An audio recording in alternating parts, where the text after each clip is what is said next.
Hi friends, welcome back to my YouTube channel. Are you struggling with watermarks in your videos? If so, you're in the right place.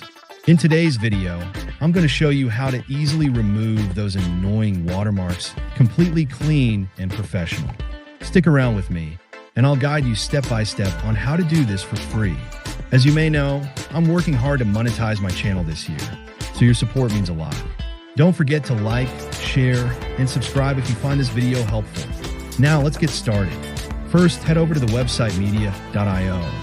This is the tool we'll be using to remove the watermark from your video. Once you're on the site, click sign up for free and create a free account if you don't already have one. After that, simply scroll down to find the watermark removal feature, and I'll show you the rest of the process. After clicking on text or object remover, the Oni eraser tool will open.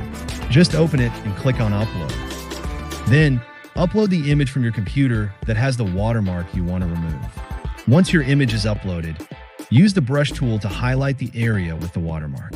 After selecting the portion you want to remove, click Remove Object. In a few moments, the watermark will be gone. Finally, click Download to save your image without the watermark. Check the result. Wow, it's amazing. There's no blur, and the image looks clean